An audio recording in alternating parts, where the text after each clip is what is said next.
David Mitchell stood at his office window on the 42nd floor, watching the Seattle skyline dissolve into the gathering dusk.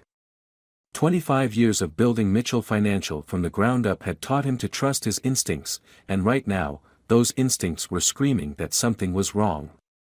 The quarterly reports on his desk showed impressive profits, yet subtle inconsistencies nagged at him like splinters under skin. His phone buzzed, another message from Sarah, his wife of 30 years. Running late again. Don't wait up. The third time this week. He placed the phone face down on his desk, refusing to acknowledge the familiar ache in his chest. Their marriage had weathered countless storms, but lately, the distance between them felt like an ocean rather than the usual ebb and flow of a long-term relationship. Mr. Mitchell. Marcus Chen, his head of security and longtime friend, appeared in the doorway. The serious set of his jaw immediately put David on alert. There's something you need to see. David followed Marcus to the security office, where multiple monitors displayed various angles of the building's interior and exterior.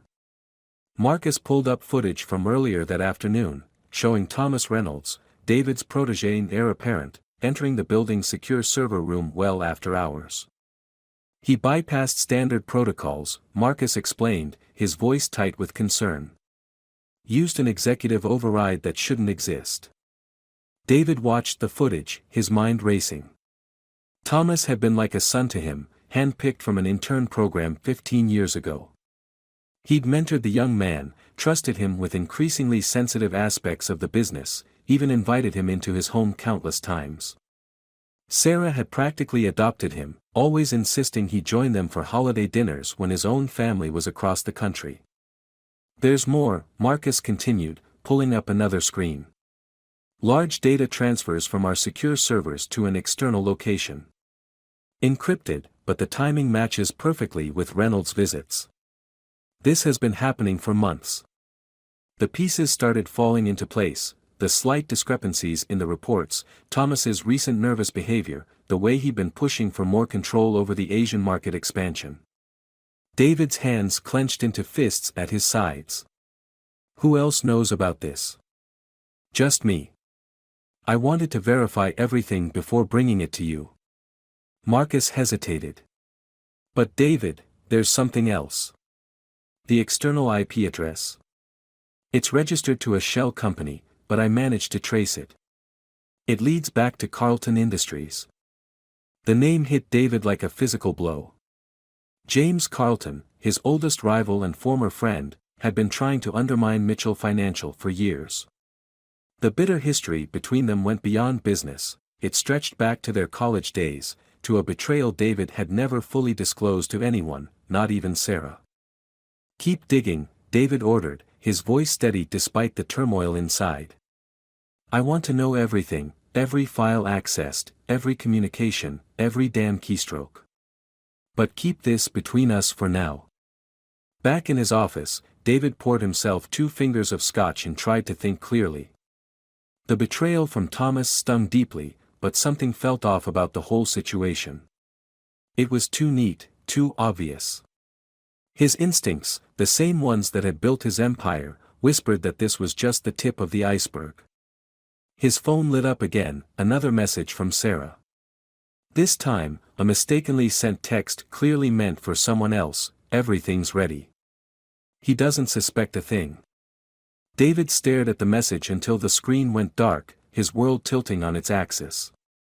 The scotch in his hand suddenly tasted like ash. The coincidence was too perfect, the timing too convenient. Thomas's betrayal, Sarah's increasing distance, Carlton's involvement, they were all connected, had to be. But how? And more importantly, why now? He opened his laptop, fingers hovering over the keyboard. After a moment's hesitation, he began typing an email to his private investigator, a man who operated in the shadows and owed David several favors. Whatever was happening, whoever was involved, David would uncover the truth. And when he did, there would be a reckoning. The city lights flickered beyond his window like distant stars, indifferent to the storm gathering in his heart. David Mitchell had built his empire from nothing, weathered countless attempts to tear it down, and survived betrayals that would have broken lesser men. This time would be no different. But as he sat in his darkening office, piecing together the fragments of conspiracy around him, one thought kept circling through his mind: in a game where everyone was suspect, who could he truly trust? The house felt different when David returned home that night. Larger, emptier, its familiar shadows now harboring secrets he couldn't ignore. Sarah's car wasn't in the driveway, another late night that stretched the boundaries of plausibility. He stood in their kitchen, where 30 years of shared meals and quiet conversations seemed to echo off the granite countertops, now cold and accusatory in the dim light. His private investigator, Jack Morrison, had already sent preliminary findings. Financial transfers from multiple accounts, the encrypted message read. Sarah's been moving money systematically. Small amounts, spread over months. Nearly untraceable unless you know where to look. The attached documentation showed a pattern that made David's stomach churn, the same pattern he'd used himself years ago when preparing contingency plans. The irony wasn't lost on him. He'd taught Sarah everything about financial security, determined that she'd never face the poverty he'd known in his youth. Now she was using those same lessons against him. But why? Their marriage hadn't been perfect lately, but they'd built a life together, weathered countless storms. What could drive her to this level of deception? His phone buzzed, Marcus with an update. David, we found something else. The server room access. It wasn't just Thomas. Someone else used his credentials 2 weeks ago, late at night. The cameras were deliberately looped, but there's a reflection in one of the glass panels. You need to see this. The attached image was grainy, but David's heart stopped when he saw it. The figure was familiar, Sarah's brother, Michael. The same Michael who'd sworn he'd reformed after his release from prison 5 years ago, who'd tearfully thanked David for giving him a second chance, a job in the company's IT department. David's hands trembled as he poured himself a drink. Michael's involvement changed everything. The last time Michael had been desperate for money, it had nearly torn their family apart. Sarah had stood by her brother then, convinced he could change. David had relented, against his better judgment, because he couldn't bear to see Sarah's pain. A sound at the front door made him freeze. Sarah's key in the lock, her heels on the hardwood floor. He could smell her perfume, different from her usual scent, as she entered the kitchen. Their eyes met, and for a moment, he saw something flicker across her face. Fear? Guilt? Or was it determination? You're still up, she said, her voice carefully neutral. I thought you'd be asleep by now. Lots of work, he replied, watching her movements as she set down her bag. The Carlton Industries merger is keeping everyone busy. She stiffened almost imperceptibly at Carlton's name, but recovered quickly. Of course. James Carlton's always been persistent. She poured herself a glass of wine, her back to him. I ran into Thomas today. He seemed nervous. The casual mention of Thomas set off warning bells in David's mind. Sarah rarely discussed business matters unless prompted. Did he say why? No, but... She hesitated, then turned to face him. David, there's something we need to discuss. About the company. About our future. Before she could continue, David's phone lit up with an urgent message from Marcus, emergency at the office. Server room breach in progress. Multiple access points compromised. Sarah's eyes fixed on the phone, and in that split second, David saw it, recognition, followed by panic. She knew what was happening. The question was she orchestrating it, or was she another piece in someone else's game? I have to go, he said, standing. The weight of his gun, secured in its shoulder holster, felt reassuring. He'd started carrying it again last week, after the first signs of trouble. Old habits from his rougher days, before success had smoothed his edges. David, wait. Sarah's voice cracked slightly. Whatever you think is happening, you don't understand. I'm trying to protect you. He paused at the door, looking back at the woman he'd loved for 3 decades. The mother of his children, his partner through triumph and tragedy. Protect me from what, Sarah? From the truth, she whispered. About James Carlton. About what really happened 25 years ago. About your father's death. The words hit him like physical blows. His father's death had been ruled a suicide, the final act of a man broken by financial ruin. It had driven David to build Mitchell Financial, to ensure his own family would never know such desperation. But the look in Sarah's eyes suggested a different story, one that threatened to unravel everything he thought he knew. Another urgent message from Marcus lit up his phone. David, don't come to the office.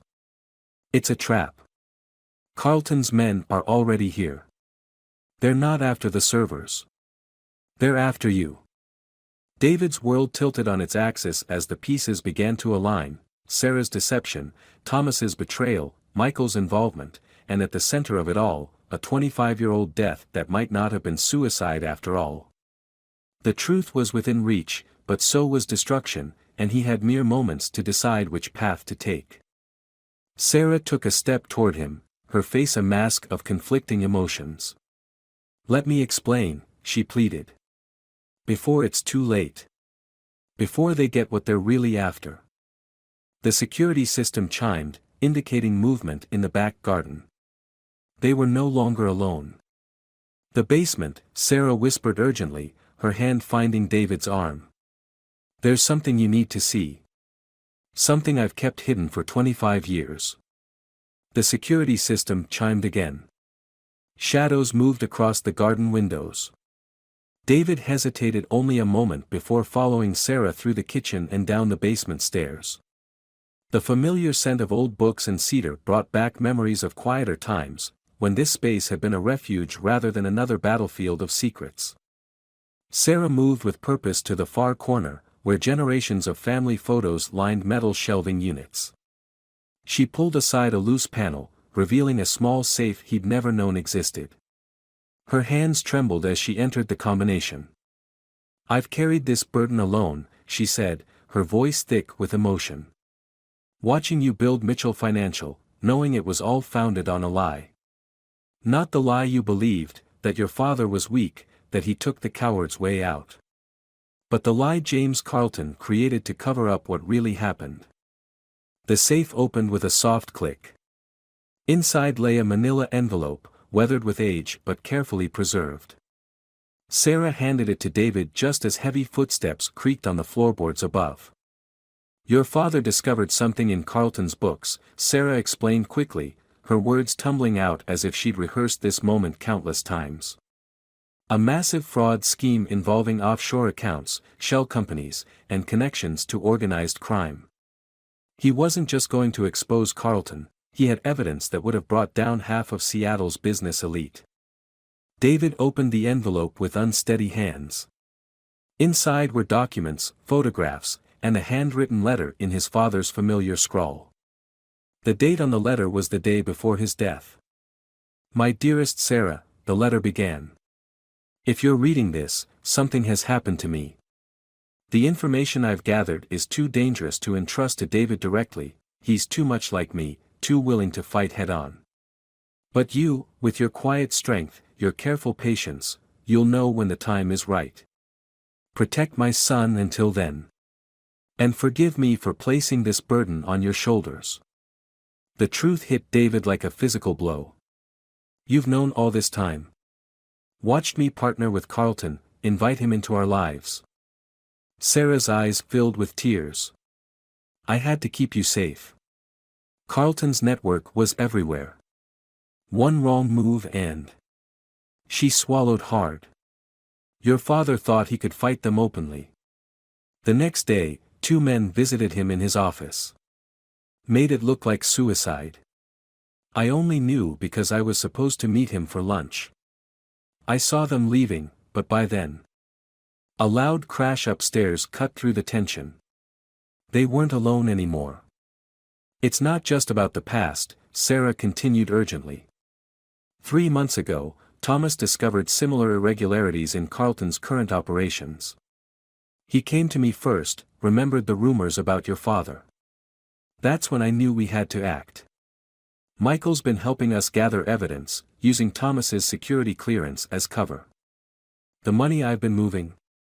It's not for me, it's insurance, documented proof of every transaction Carlton's been hiding. David's mind raced, reassembling the puzzle with new pieces. The server room breach tonight. A distraction, Sarah confirmed. While they searched the office, Michael's downloading the final proof we need from Carlton's personal servers. Thomas is covering his tracks. But something went wrong, they weren't supposed to trace it back to us so quickly. Heavy footsteps approached the basement door. Sarah reached into a box of old Christmas decorations and pulled out a small hard drive. Everything's here, 25 years of Carlton's secrets, including your father's murder. The evidence is encrypted, but Michael left the key with our daughter Claire in London. She doesn't know what it is, only that she's supposed to send it if she doesn't hear from me by morning. The basement door splintered under the force of a boot. Sarah pressed the drive into David's hands, her touch lingering for a moment. I'm sorry I couldn't tell you sooner. I thought I was protecting you, but maybe I was just afraid you'd confront Carlton directly like your father did, afraid I'd lose you the same way. David pulled Sarah behind him as shadows descended the stairs. The weight of his gun offered cold comfort against what was coming. But for the first time in weeks, his heart felt strangely light. The woman he'd feared was betraying him had spent 25 years orchestrating the most elaborate protection plan imaginable, not just of his life, but of his father's legacy. Whatever happens, Sarah whispered, remember, Claire has the key. And David? I've loved you every single day of these 30 years. Even the days when the secrets felt too heavy to bear. The basement lights flickered on, revealing 3 armed men. Behind them stood James Carlton himself, his smile as practiced and poisonous as ever.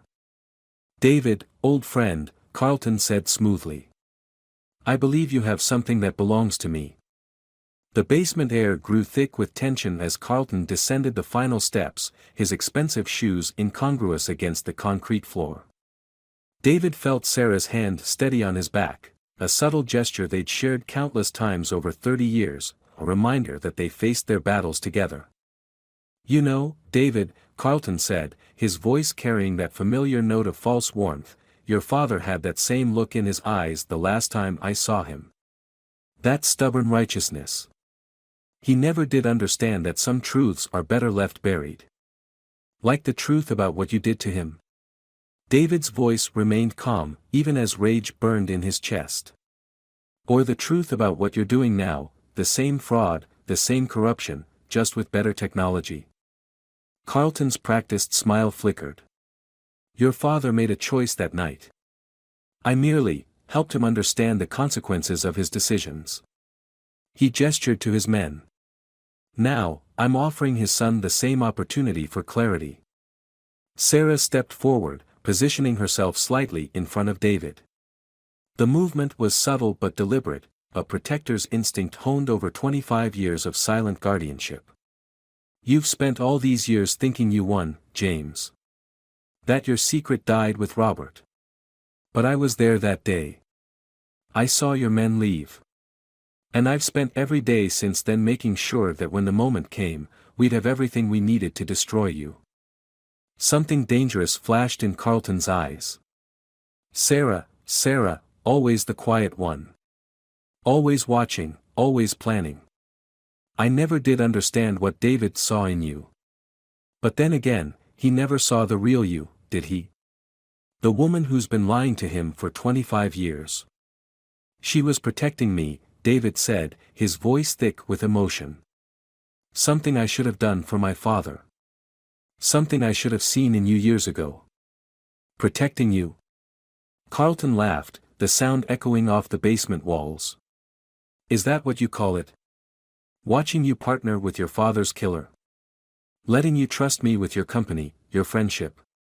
He took a step closer. Tell me, Sarah, how many nights did you lie awake, wondering if I'd figure it out? How many times did you almost break, almost told him the truth?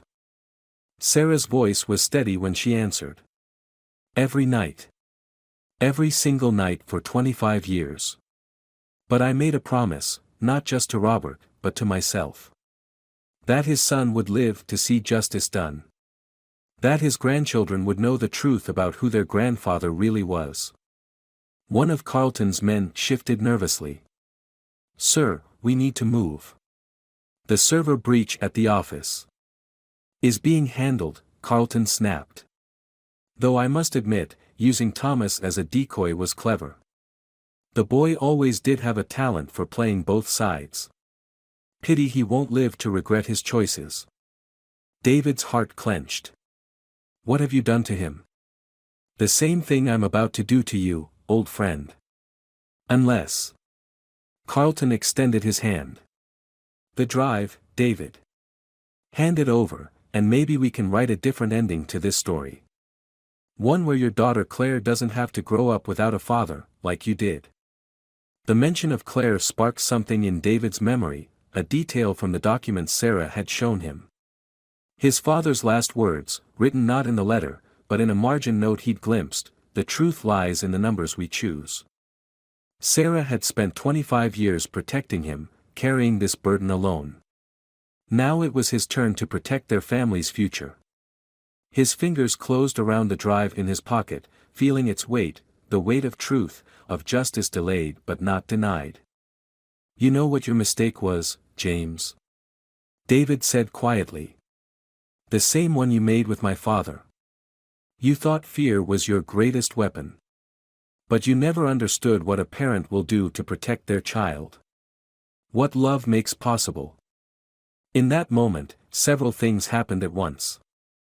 The basement lights went out, plunging them into darkness. A familiar voice called down from upstairs, Marcus Chen, accompanied by the sound of multiple footsteps. And Sarah's hand found David's in the dark, squeezing once, a signal they'd developed years ago, during happier times, when they'd coordinate surprising their children on Christmas morning. The darkness erupted in chaos, but for David, time seemed to slow. In the confusion, he felt Sarah's strength beside him, heard Carlton's shout of rage, and knew with absolute certainty that this moment, this convergence of past and present, of truth and justice, was exactly what his father had sacrificed everything to make possible. As gunshots shattered the darkness, David realized that the true legacy his father left wasn't Mitchell Financial or even the evidence of Carlton's crimes. It was the quiet courage of a woman who had spent 25 years preparing for this exact moment, and the understanding that sometimes the greatest acts of love are written not in grand gestures, but in patient, unwavering devotion to justice. The aftermath of gunfire left an eerie silence in the basement, broken only by the sound of rapid breathing and the distant wail of approaching sirens. As emergency lights flickered on, David found Sarah pressed against him, both of them sheltered behind an old filing cabinet. Across the room, Marcus and his team had Carlton's men subdued, but Carlton himself was nowhere to be seen. He's gone through the wine cellar tunnel, Sarah whispered, her voice steady despite everything. But it doesn't matter anymore. He'll find what's waiting for him. David looked at his wife, really looked at her, and saw the weight of 25 years lifting from her shoulders. The subtle flinches when Carlton's name was mentioned at dinner parties, the quiet nights he'd found her staring at old photographs, the way she'd insisted Claire study abroad in London. All the small signs he'd missed, misread, or dismissed. Thomas, he remembered suddenly. Carlton said. He's safe, Marcus called over, helping his team secure the scene. We got him out of the office before Carlton's people arrived. He's with Claire in London. Has been for the past week. Sarah's hand found David's in the dim light. I couldn't risk Carlton using our children against us. Not like. She swallowed hard. Not like he used you against your father. The pieces clicked into place. The numbers we choose, David murmured. Dad's last message. It wasn't about financial records at all, was it? Sarah shook her head, tears finally breaking free. It was about family. About choices. Your father chose to confront Carlton directly because he thought he could protect you through the legal system. I chose a longer path, gathering evidence piece by piece, building a network of allies, making sure that when we finally moved against Carlton, there would be no escape. A commotion upstairs drew their attention. Marcus's radio crackled with updates. Carlton had been intercepted trying to reach his private jet. The evidence from the server breach was secure. And most surprisingly, Carlton's own security team had turned on him, providing additional testimony about years of corruption and violence. I never worked alone, Sarah explained softly. Your father's old secretary, Janet, she's been feeding us information for years. Carlton's driver, who witnessed everything that night. Even Thomas, he figured it out 6 months ago, started digging on his own. When he came to me with questions about your father's death, I knew it was time. David's throat tightened. All these people, carrying these secrets. Waiting for the right moment, Sarah finished. Your father inspired more loyalty than Carlton ever understood. These people watched you build Mitchell Financial with integrity, saw how you treated your employees, how you raised our children. They protected you too, in their own ways. Marcus approached, holding a secure phone. Mrs. Mitchell. Claire's on the line from London. Sarah took the phone, her hands trembling slightly. Sweetheart. Yes, it's over. Your father's safe. Is Thomas good? Stay there for now, we'll. She paused, listening, then handed the phone to David with a wan smile. She needs to hear your voice. As David spoke to their daughter, reassuring her, promising explanations and reunions, he watched Sarah sink onto the old basement couch. 25 years of vigilance, of careful planning and silent strength, seemed to leave her at once. She looked both younger and older, unburdened yet marked by the weight of all she'd carried. Marcus quietly shared more updates. Carlton's offshore accounts were frozen, his allies were abandoning him, and decades of criminal evidence were being unsealed. But David barely heard it. His focus was on Sarah, on the subtle tremor in her hands, the same hands that had held their children, built their home, and woven a web of protection he'd never fully understood until now. When he finished speaking with Claire, David sat beside his wife, taking her hand. The basement around them was still a crime scene, their lives forever changed, but in that moment, only one thing mattered. I wish. Sarah began, her voice catching. I wish I could have told you sooner. Every time you spoke about your father with shame, believing he'd abandoned you. Every time Carlton sat at our dinner table, playing the role of faithful friend. The lies felt like poison. They weren't lies, David said softly. They were armor. Protection. For me, for our children, for everyone my father tried to save. He squeezed her hand. But Sarah, who protected you all these years? The question hung in the air as footsteps thundered overhead, as evidence was collected and statements were taken. Sarah's answer, when it came, was barely a whisper, heavy with years of unspoken truth. Your father did. That last day, he didn't just give me documents. He gave me purpose. He said, Sarah, love is not just about grand gestures. Sometimes it's about the quiet choices we make every day to protect those we cherish. I didn't understand then.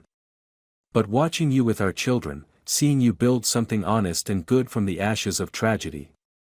I understood what he meant. What he was trying to preserve. Outside, dawn was breaking over Seattle, painting the basement windows with pale light. A new day, a new reality, a family legacy finally emerging from the shadows. But as David held his wife, he realized that some truths were still waiting to be spoken, some wounds still needed tending, and the real work of healing was just beginning. 3 months after the basement confrontation, David found Sarah in their garden, tending to the roses she'd planted 25 years ago. The morning light caught the new silver threads in her hair, stress lines earned in decades of silent vigilance. She looked up as he approached, her smile carrying a warmth that had deepened since the truth emerged. Claire's flight lands in an hour, she said, brushing soil from her hands. Thomas is driving her from the airport. David sat on the garden bench, patting the space beside him. They developed new rhythms in the aftermath, moments of quiet togetherness, spaces where truth could unfold without pressure. Sarah settled beside him, her shoulder touching his in familiar comfort. The FBI finished interviewing Carlton's former assistant, David said softly. She confirmed everything, the offshore accounts, the threats against anyone who questioned his methods, the network of compromised officials. They found evidence of 3 other deaths made to look like suicides. Sarah's hand found his, squeezing gently. Your father would be proud, David. Not just of exposing Carlton, but of how you've handled the aftermath. Supporting the families of his other victims, preserving jobs at Carlton Industries while restructuring the company. I learned from the best, David murmured. A woman who spent 25 years showing me that true strength lies in how we protect others, not in how much power we accumulate. Sarah's breath caught slightly. They'd had many conversations like this since that night, moments of revelation, of understanding the deep currents that had shaped their marriage. Each one uncovered new layers of healing, new dimensions of their shared story. I visited Janet in the hospital yesterday, Sarah said, referring to David's father's former secretary who had finally found the courage to testify. She apologized again for keeping silent all these years. I told her what you told me, that survival sometimes looks like silence, that protection wears many faces. David nodded, remembering the night Janet had broken down during her FBI interview, describing how she'd quietly preserved evidence while living with the guilt of her silence. How she'd watched David build his company, wanting to tell him the truth but terrified of Carlton's reach. Do you ever? David hesitated, voicing a question that had haunted him. Do you ever regret choosing this path? 25 years of carrying this weight, of watching our children grow up under the shadow of a secret they couldn't know. Sarah was quiet for a long moment, her fingers tracing patterns on his palm, a habit she developed during their courtship, a silent language of comfort they'd shared through joy and grief. I regret the pain it caused you, she finally said. The years you spent believing your father was weak, the times I couldn't ease your burden. But the path itself? She shook her head. Love isn't always about grand gestures or dramatic confrontations. Sometimes it's about the quiet choices we make every day, the small acts of protection that add up to something profound. The sound of a car in the driveway drew their attention. Claire's voice floated through the morning air, followed by Thomas's deeper tones. Their daughter had grown stronger through this ordeal, her initial shock at the revelations transforming into a fierce pride in her family's legacy of resilience. Mom. Dad. Claire appeared at the garden gate, Thomas beside her. Both carried the marks of their own journey, Claire's new determination to use her law degree to protect whistleblowers, Thomas's quiet dedication to reforming corporate governance from within. As their children approached, David felt Sarah straighten beside him, her posture reflecting not the weight of secrets but the strength of truth finally spoken. The garden around them, Sarah's careful cultivation of beauty in the midst of darkness, seemed a fitting metaphor for their family's story. I've been thinking about what Grandpa wrote, Claire said, settling on the grass before them. About the numbers we choose. It wasn't just about evidence or documents, was it? It was about choosing family over fear, truth over power, love over revenge. Thomas nodded, his face carrying the earnest determination that had first drawn David to mentor him. Carlton never understood that. He thought power came from controlling others through fear. But real strength, Sarah finished softly, comes from how many people we protect, how much light we preserve in dark times. She looked at David, her eyes bright with tears and triumph. Your father understood that. He chose to protect his son. I chose to protect my family. And now we choose to protect each other, David said, drawing Sarah closer. Not through silence or secrets, but but through truth and understanding. The morning sun climbed higher, warming the garden where they sat, four people bound not just by blood or circumstance, but by a shared journey of protection, revelation, and healing. Their story hadn't ended in the basement that night. In many ways, it was just beginning. Claire leaned against her mother's knees, just as she had as a child. "Tell us more about Grandpa," she requested softly. "Not the official story, not the tragedy. Tell us about the man who loved his family so much he entrusted their protection to a young woman he barely knew, because he saw in her the strength to carry truth through darkness." Sarah's hand found David's again, their fingers intertwining in the language of love they'd built over 30 years. And as she began to speak, her voice carried not the weight of secrets but the power of truth finally, fully embraced. The roses bloomed around them, their fragrance mingling with the morning air, a testament to beauty cultivated in difficult soil, to love that grows stronger through adversity, to the quiet courage of those who protect not just with force or wealth, but with unwavering devotion to what matters most.